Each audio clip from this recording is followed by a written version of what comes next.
Hello guys. जैसा कि आपको पता है जो लास्ट टॉपिक हम लोगों ने डिस्कस किया था वो आपका था द्वीप समूह। और द्वीप समूह के संदर्भ में अपन ने सारी चीज़ें पढ़ ली थी। उसके रिगार्डिंग मैंने क्वेश्चंस पोस्ट किए थे टेलीग्राम चैनल पे।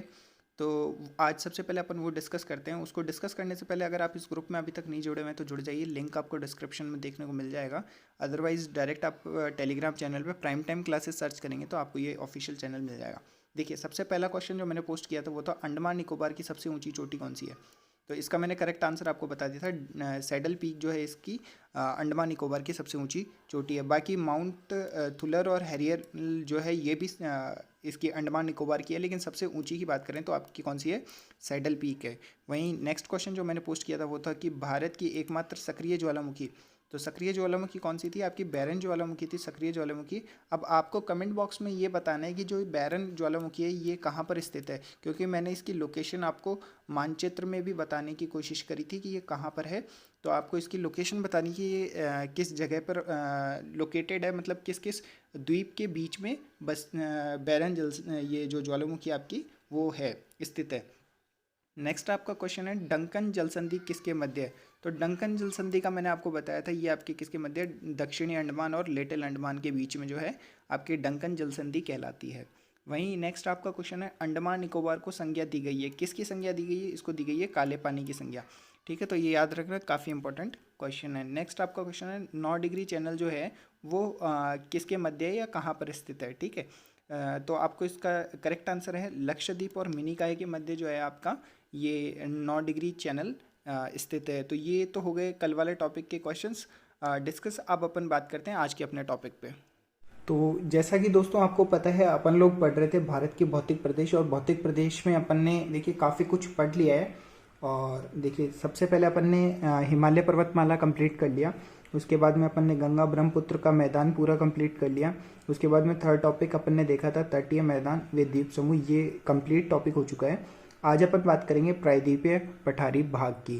तो चलिए देखते हैं सबसे पहले इस प्रायद्वीपीय पठारी भाग में क्या कुछ अपन को पढ़ना है और क्या कुछ अपने लिए इम्पोर्टेंट है। तो देखिए बात करेंगे आज प्रायद्वीपीय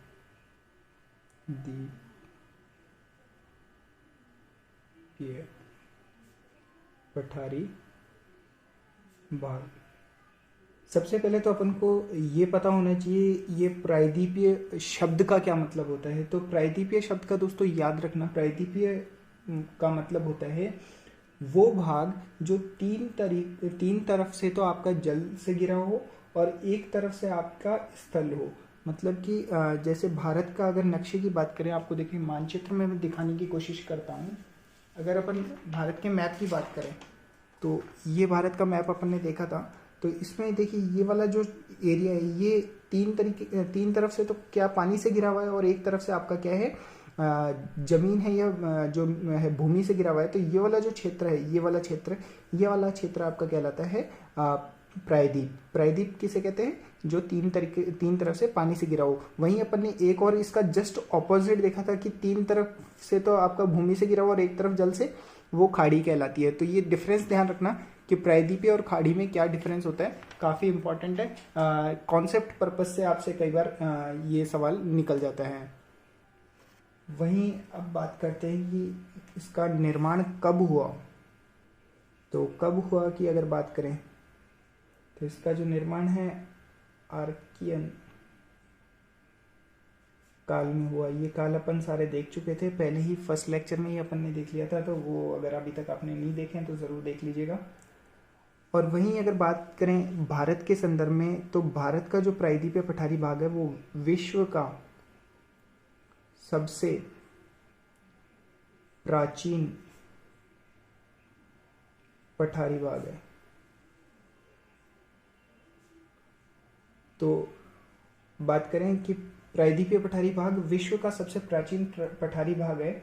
वहीं बात करें कि इसका निर्माण कैसे होता है, प्रायद्वीपीय पठारी भाग का निर्माण कैसे होता है, तो एक रीज़न तो इसका ये है कि जो आप बोलते हैं वलन या फिर भ्रंश के कारण हो जाता है कि जैसे कॉम्प्रेशन और टेंशन जो होती है, मतलब खिंचाव या फिर उसको दबाने के कारण जो होता है, उसके कारण इसका निर्माण हो जाता है। तो पहला तो आपका हो गया वलन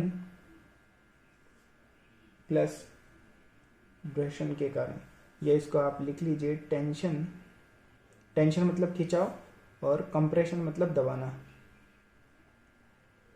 उसके कारण इसका निर्माण होता है। दूसरा क्या रीजन हो सकता है? दूसरा रीजन होता है आपका ज्वालामुखी के कारण। तीसरा क्या रीजन हो सकता है? भूकंप के कारण भी हो सकता है। ठीक है, तो ये कुछ रीजन हैं जिनके कारण क्या होता है कि आपका निर्माण होता है प्रायद्वीप का, प्रायद्वीपीय पठारी भाग का निर्माण होता है। वहीं अगर कुछ और इम्पोर्टेंट बात करें भारत के संदर्भ में, तो आपको पता है भारत में ज्वालामुखी और भूकंप काफ़ी कम मात्रा में देखने को मिलते हैं। तो इसलिए कहा जाता है कि भारत का जो प्रायद्वीपीय पठारी भाग है वो शांत प्रायद्वीपीय पठारी भाग है। कैसा क्षेत्र है? शांत क्षेत्र है। भारत का पठारी भाग जो है वो एक शांत क्षेत्र है। इसका एक एक्सेप्शन है। एक तो आपका कोयना और लातूर, कोयना और लातूर में भूकंप आया था जिसके कारण बांध बन गई थी यहाँ पर, तो ये ध्यान रखना, ये एक्सेप्शन है। बाकी जो ओवरऑल अगर अपन सरसरी नज़र से देखें तो भारत का जो प्रायद्वीपीय पठारी भाग है वो शांत क्षेत्र है। तो यहाँ पर इतना कुछ आपको ज़्यादा भूकंप या फिर ज्वालामुखी देखने को नहीं मिलती। अब बात करते हैं अपन कि प्रायद्वीपीय पठारी भाग को कितने भागों में विभाजित किया गया है। तो प्रायद्वीपीय जो है इसको 2 भागों में विभाजित किया गया है। वो कौन कौन से 2 भाग हैं वो देख लीजिए, काफ़ी इंपॉर्टेंट है। सबसे पहले तो आपका आ गया पहाड़ियाँ, पर्वत, और दूसरा आ गया आपका पठारी क्षेत्र।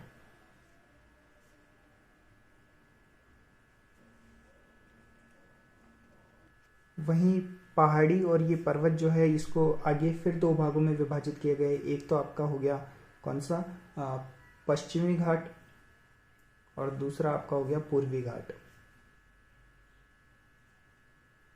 अब इनको है ना, इन सबको अपन विस्तार से देखते हैं कि पठार क्या है, पश्चिमी घाट क्या है, पूर्वी घाट क्या है, पहाड़ियाँ, पर्वत, ये सारी चीज़ें अपन इस प्रायद्वीपीय पठारी भाग में पढ़ने वाले हैं।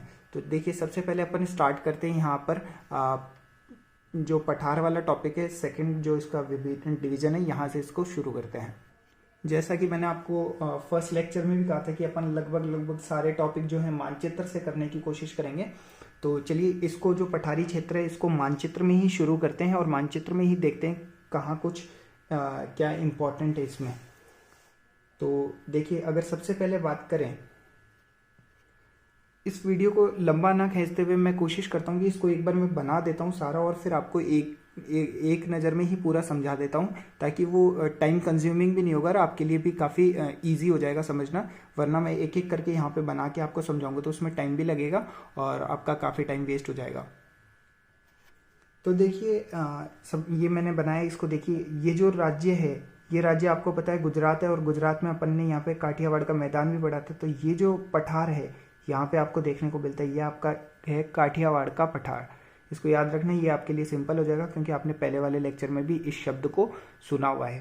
काठियावाड़ का पठार अगर सिंपली पूछ लेते हैं कहाँ पर स्थित है, तो आपको पता है गुजरात में स्थित है। नेक्स्ट क्वेश्चन बनता है आपका कि दक्कन का पठार कहाँ कहाँ पर फैला हुआ है, कि यह कहाँ कहाँ स्थित है। तो ये स्थित है आपका कौन कौन से में, देखिए एक तो आपका महाराष्ट्र में, क्योंकि ये जो राज्य है ये राज्य आपका महाराष्ट्र है। महाराष्ट्र के जस्ट दक्षिण में ये आपको एक राज्य देखने को मिलता है गोवा, और गोवा के बाद में ये जो राज्य है ये आपका कर्नाटक। तो दक्कन का पठार जो है वो 3 राज्यों में फैला हुआ है, एक तो महाराष्ट्र, गोवा और कर्नाटक में। वहीं अगर नेक्स्ट बात करें तो नेक्स्ट आपका जो है वो है आपका कर्नाटक, और कर्नाटक में ही कर्नाटक का पठार है। इसको तो नाम से ही आप याद कर सकते हैं कि कर्नाटक में कौन सा है, कर्नाटक का पठार स्थित है। वहीं नेक्स्ट बात करें कोयम्बटूर का पठार कहाँ पर है, जो कर्नाटक के दक्षिण में है, वो फैला हुआ है आपका ये एक तो आपका केरल राज्य, और ये दूसरा आपका हो गया तमिलनाडु। तो केरल और तमिलनाडु राज्य में कौन सा आपका पठार है, कोयम्बटूर का पठार फैला हुआ है। आगे अगर बात करें तो एक ये जो राज्य है जो मैंने आपको फर्स्ट लेक्चर में बताया था कि ये आंध्र प्रदेश से पृथक होकर ये राज्य 2 जून 2014 को इसने अपनी अस्तित्व में आया था, जिसको तेलंगाना के नाम से जाना जाता है। तो ये जो राज्य है तेलंगाना राज्य, तेलंगाना में तेलंगाना का पठार है, याद कर लीजिए क्योंकि नाम से ये तेलंगाना में तेलंगाना का पठार स्थित है। वहीं अगर आगे बात करें नेक्स्ट आपका है दंडकारण्य पठार। ये जो पठार है ये 3 राज्यों में फैला हुआ है। एक तो ये आपका आंध्र प्रदेश वाला राज्य हो गया, फिर दूसरा जो ये राज्य है ये आपको देखने को मिल रहा है ये आपका उड़ीसा राज्य है, और ये तीसरा जो राज्य आपको देखने को मिलता है ये झारखंड है। तो जो दंडकारण्य पठार है वो कहाँ कहाँ फैला हुआ है, एक तो आपका झारखंड में फैला हुआ है, आंध्र प्रदेश में फैला हुआ है, उड़ीसा में फैला हुआ है। दोस्तों इसकी जो पिक्चर है वो मैं टेलीग्राम चैनल पे अपलोड कर दूंगा, तो आप वहाँ से इसको ज़रूर डाउनलोड कर लीजिएगा, वहाँ आपको और भी ज़्यादा क्लियर दिख जाएगा अगर यहाँ पे थोड़ी बहुत भी आपको प्रॉब्लम फेस हो रही है।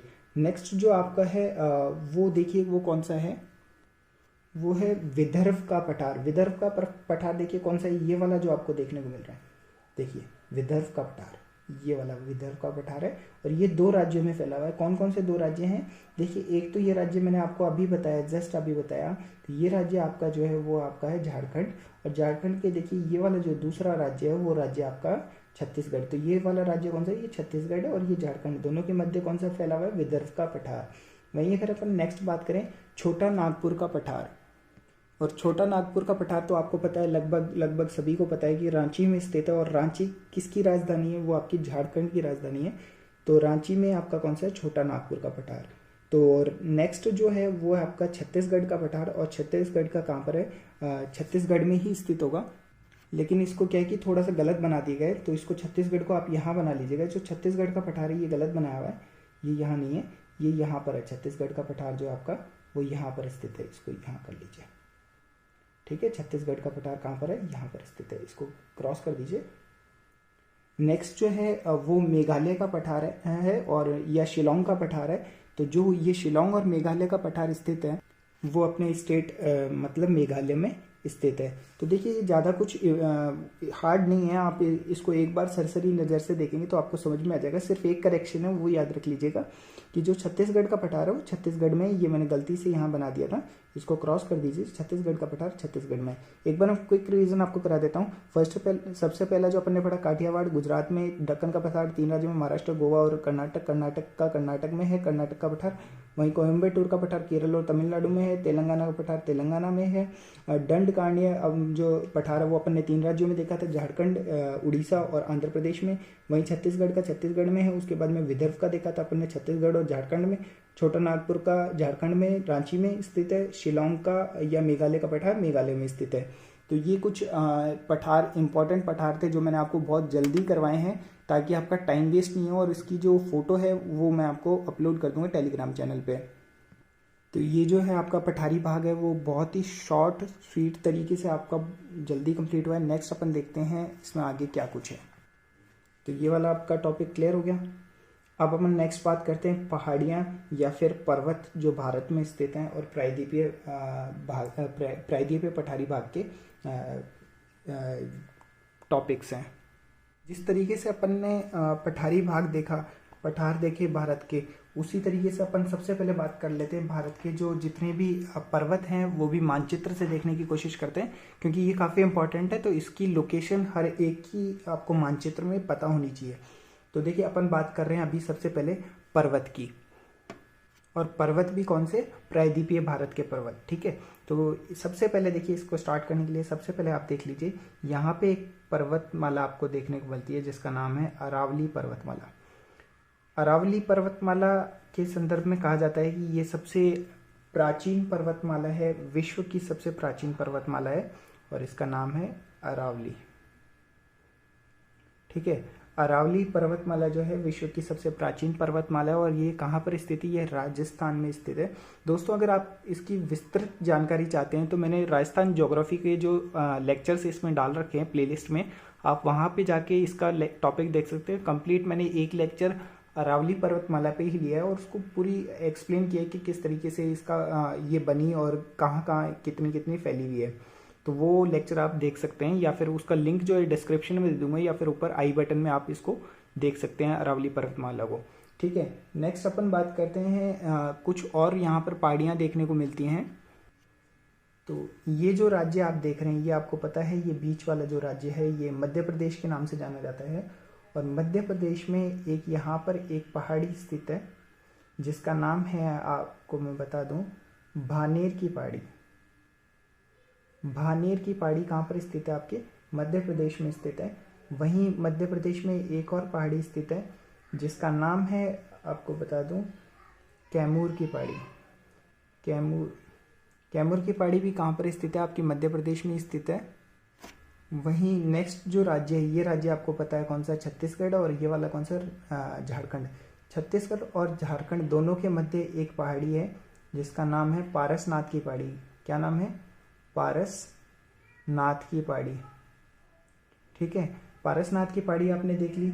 फिर एक और पहाड़ी है जो आपको ये देखने को मिल रहा है पश्चिम बंगाल, और पश्चिम बंगाल में एक पहाड़ी स्थित है जिसका नाम है राजमहल की पहाड़ी। राजमहल की पहाड़ी। ठीक है, अब मैं ये इंडिविजुअल क्यों बता रहा हूँ, देखिए ये जो चार मैंने बताई है कौन कौन सी? First, second, third, fourth. और ये चारों को संयुक्त रूप से पता है क्या कहा जाता है? इसको कहा जाता है विंध्याचल पर्वतमाला। किस नाम से जाना जाता है? विंध्याचल पर्वतमाला।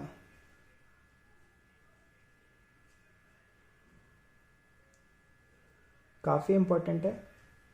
देखिए, भानेर की पहाड़ी, कैमूर की पहाड़ी, पारसनाथ की पहाड़ी और राजमहल की पहाड़ी को संयुक्त रूप से विंध्याचल पर्वतमाला कहा जाता है। और इंडिविजुअली भी मैंने आपको बता दिया कि ये कहाँ कहाँ पर स्थित है।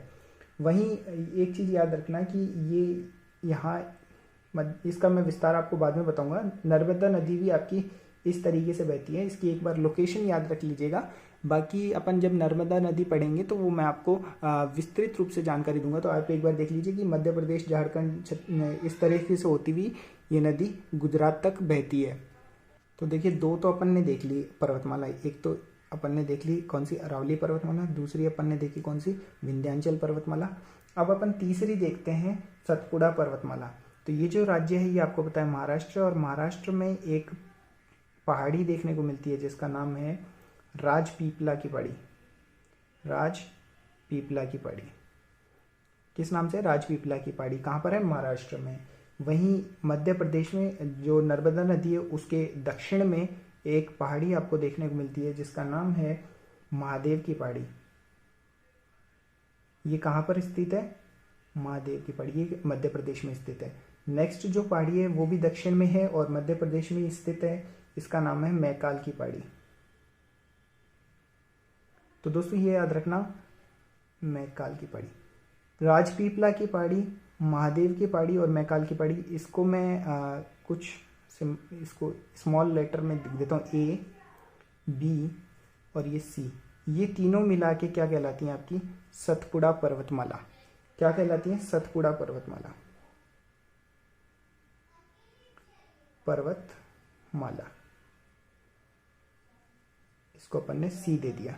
याद रखिए, सबसे पहले अपन ने ए में बात करी थी अरावली पर्वतमाला, फिर अपन ने विंध्याचल पर्वतमाला देखी, सतपुड़ा पर्वतमाला देखी। इंडिविजुअल पूछ लेते हैं, भानेर की पहाड़ी कहाँ स्थित है, या भानेर की पहाड़ी किस पर्वतमाला की उसमें आती है, किसका पार्ट है। तो आपको ये चीज़ें पता होनी चाहिए और अपन ने इंडिविजुअल मैप के थ्रू इन सभी चीज़ों को समझने की कोशिश की है। अब इन तीनों पर्वतमालाओं के संदर्भ में एक एक दो दो इम्पॉर्टेंट लाइंस हैं, वो ज़रूर देख लीजिएगा। जैसे कि मैंने एक तो आपको बता दी कि अरावली पर्वतमाला विश्व की सबसे प्राचीनतम पर्वतमाला है। वहीं इसको याद रखना, मैं यहाँ लिखने की कोशिश करता हूँ। तो सबसे पहले अपन बात करते हैं अरावली पर्वतमाला। तो ये क्या है? विश्व की प्राचीनतम पर्वतमाला, प्राचीनतम पर्वतमाला। वहीं नेक्स्ट पॉइंट याद रखना, ये मध्य भारत की सबसे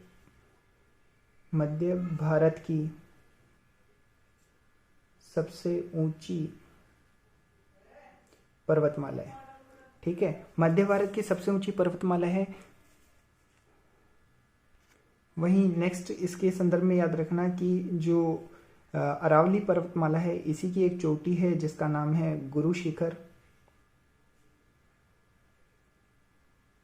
ये मध्य भारत की सबसे ऊंची चोटी है, मध्य भारत की सबसे ऊंची चोटी।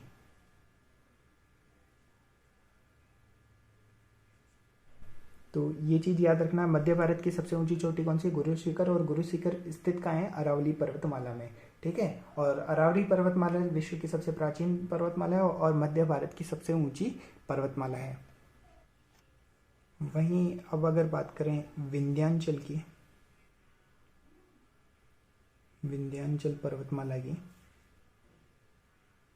तो विंध्याचल जो पर्वतमाला है दोस्तों, ये आपको मैंने इसमें बता दी है कौन कौन सी पर्वतमाला है। भानेर हो गई, कैमूर हो गई, पारसनाथ हो गई या राजमहल की पहाड़ी हो गई।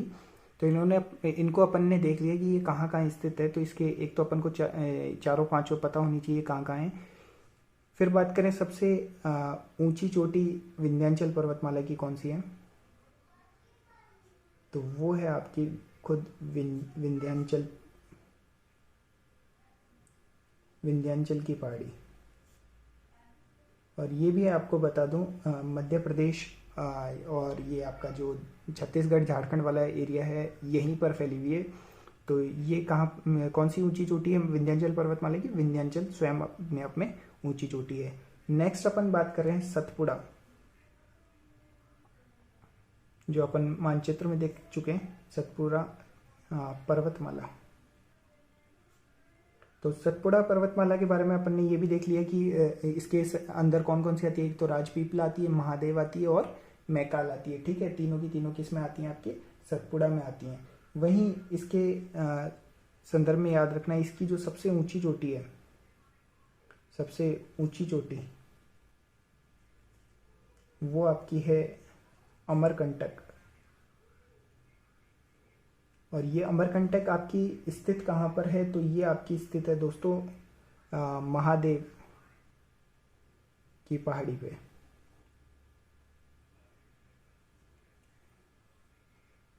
सॉरी, ये महादेव नहीं है, ये मैकाल की पहाड़ी है, याद रखना।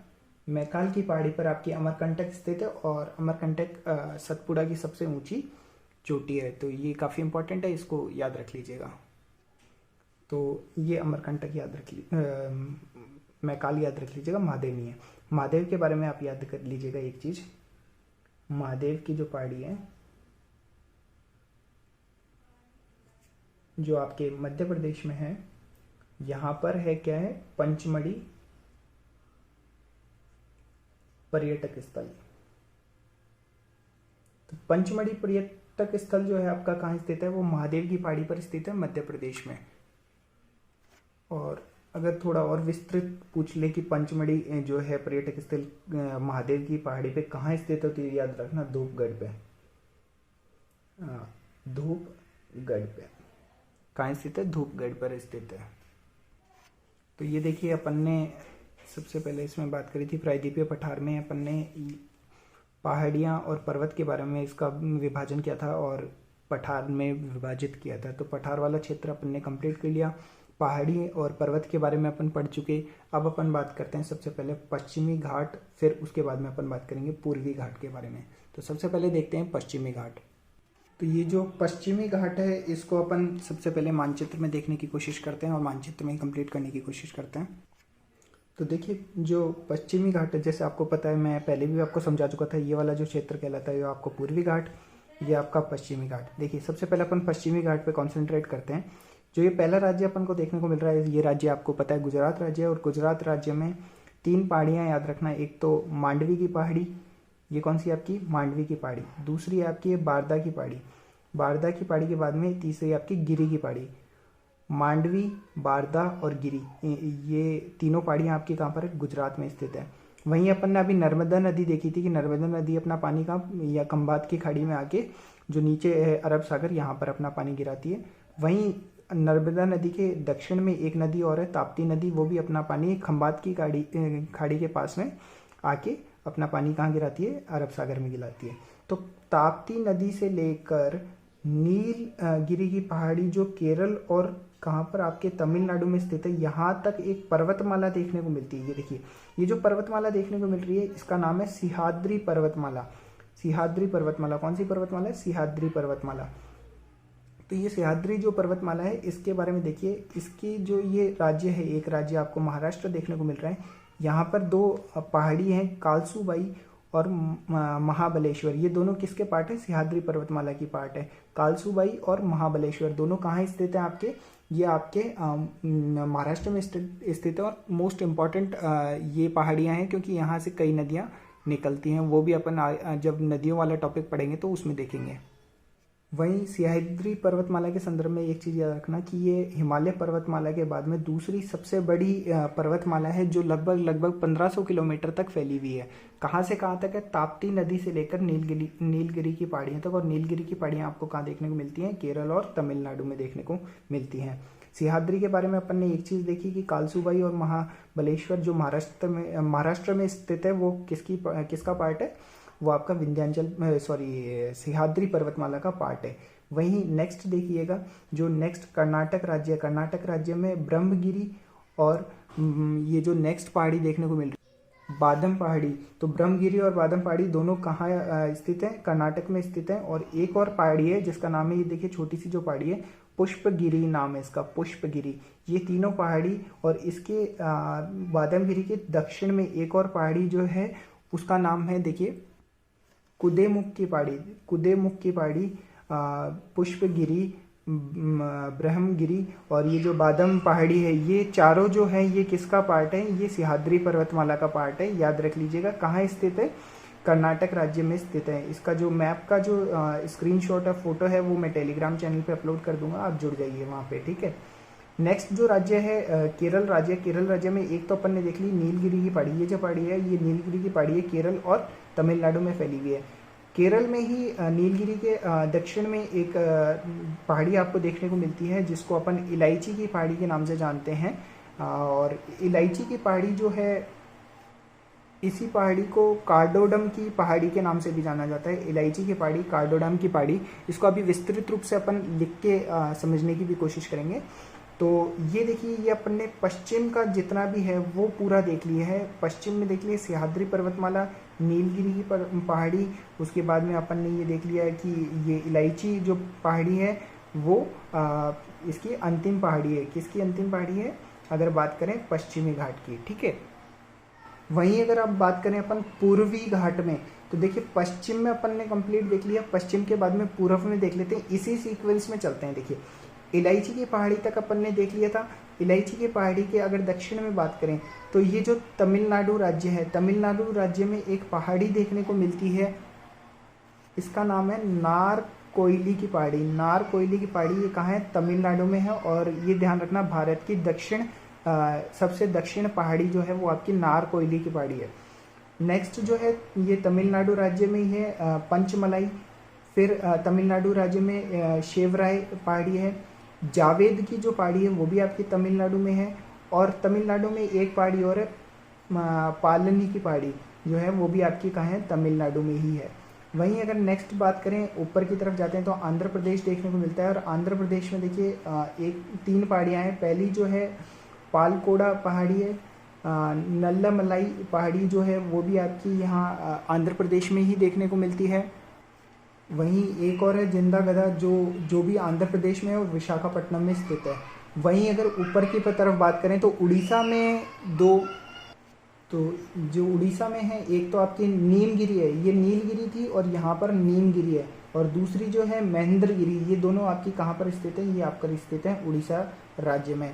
तो ये आपका पूर्वी हो गया। पूर्वी में अपन ने तमिलनाडु, आंध्र प्रदेश और उड़ीसा तीनों के संदर्भ में देख लिया कौन कौन सी है। इनको इंडिविजुअली अगर आप एक बार मैप में बनाएंगे तो आपको चीज़ें सारी की सारी याद हो जाएंगी, ठीक है। तो अब अपन से रिलेटेड कुछ इंपॉर्टेंट पॉइंट्स पर डिस्कशन कर लेते हैं।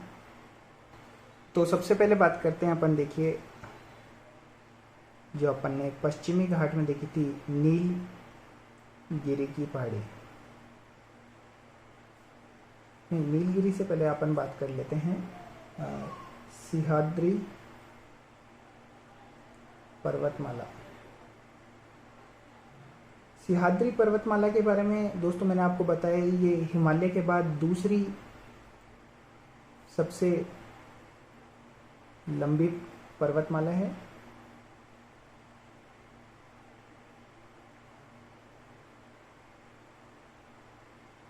लगभग 1500 किलोमीटर तक ये फैली हुई है। वहीं इसके संदर्भ में एक पॉइंट याद रखना कि 16 डिग्री जो अक्षांश रेखा है, अक्षांश रेखा, वो इसको दो भागों में विभाजित करती है। अगर आपको नहीं पता है अक्षांश रेखा क्या होती है, उसको मैंने एक एक पॉइंट उसका इम्पॉर्टेंट मैंने आपको विस्तृत रूप से पढ़ाया है, तो आप प्रीवियस लेक्चर्स जरूर देख लीजिएगा, आपको इजीली समझ में आ जाएगा। तो जो 16 डिग्री अक्षांश रेखा है वो सह्याद्री पर्वतमाला को दो भागों में विभाजित करती है, दो भागों में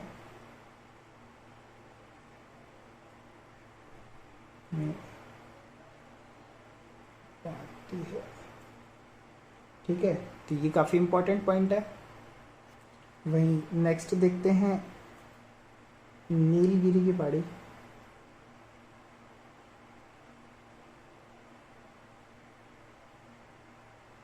ये जो नीलगिरी की पहाड़ी है दोस्तों, ये आपको पता होनी चाहिए ये कहाँ पर है, केरल में स्थित है। और केरल में स्थित है, और नीलगिरी की जो सबसे ऊंची चोटी है वो भी आपको बहुत बार पूछ लेते हैं, ऊंची चोटी नीलगिरी की पहाड़ी की कौन सी है, तो वो आपकी है दोदा बेटा, दोदा बेटा। इसकी ऊंचाई कितनी है, 2623 मीटर। और दक्षिण भारत की ये दूसरे नंबर की सबसे ऊंची चोटी है, दक्षिण भारत की दूसरे नंबर की सबसे ऊंची चोटी है। वहीं अगर बात करें कि जो नीलगिरी की पहाड़ी है ये पश्चिमी घाट और पूर्वी घाट को जोड़ती है।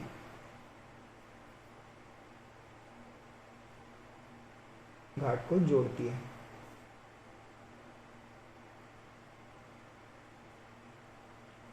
वहीं एक चीज और याद रखना, जो नीलगिरी की पहाड़ी है वहीं पर एक पर्यटक स्थल है ऊटी जिसे कहा जाता है, और ये तमिलनाडु में है। अपन ने देखा था नीलगिरी की पहाड़ी केरल में इसका सर्वाधिक विस्तार है, और कुछ पार्ट इसका तमिलनाडु में भी आपको देखने को मिलता है।